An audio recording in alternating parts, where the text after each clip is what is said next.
कहानी विश्वास और धोखा। एक छोटे से गांव रामपुर में रघु और मोहन नाम के दो व्यक्ति रहते थे।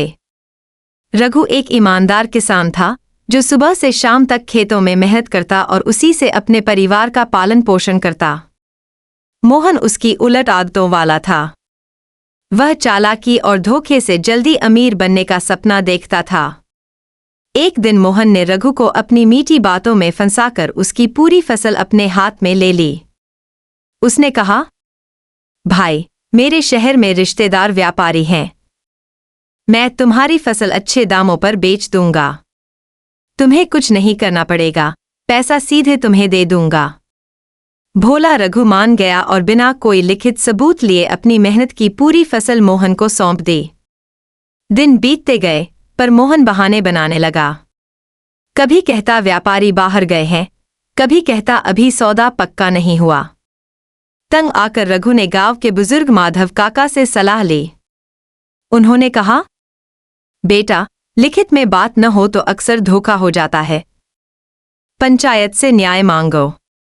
पंचायत बैठी पर मोहन ने बहाना बनाया कि फसल खराब हो गई थी, व्यापारी ने खरीदी ही नहीं। सबको लगा कि वह झूठ बोल रहा है, लेकिन सबूत न होने से निर्णय कठिन था। तभी माधव काका ने कहा, अगर मोहन सच्चा है तो मंदिर में भगवान के सामने वही बात दोहराए।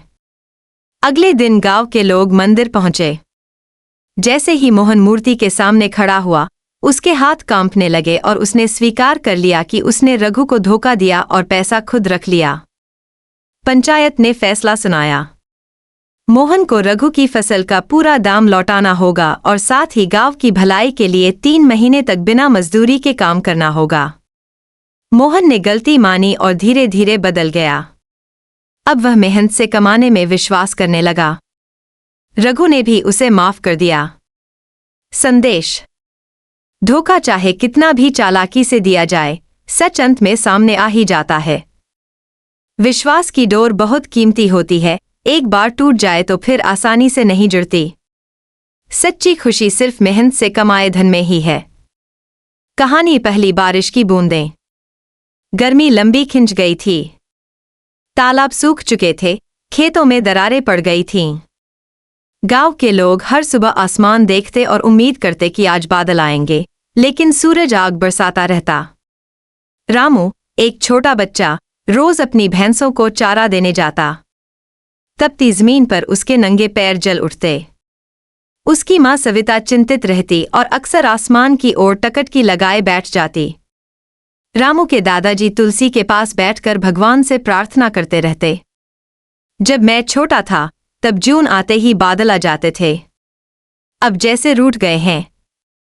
गांव के लोग परेशान होकर पूजा पाठ और व्रत करने लगे, लेकिन बारिश का नाम नहीं था। तभी बूढ़े किसान विष्णु चाचा ने सुझाव दिया, अगर पूरा गांव मिलकर खेतों में काम करे और साथ प्रार्थना करे तो मेघा जरूर आएंगे। अगले दिन सब लोग खेतों में जुटे। औरतें गीत गाने लगीं, बच्चे खेलते हुए बादलों को बुलाने लगे। रामू ने भी आसमान की ओर देखा, एक छोटा सा बादल आया पर फिर लौट गया। लोग निराश हो गए। रात को रामू ने दादाजी से पूछा, दादू, अगर मेहनत करने के बाद भी बारिश न आई तो? दादू बोले, बेटा, मेहनत का फल कभी खाली नहीं जाता। देर से आएगी, लेकिन आएगी जरूर। 3 दिन और बीत गए। चौथे दिन सुबह माहौल अलग था। हवा ठंडी हुई, पेड़ों की डालियां झूमने लगीं।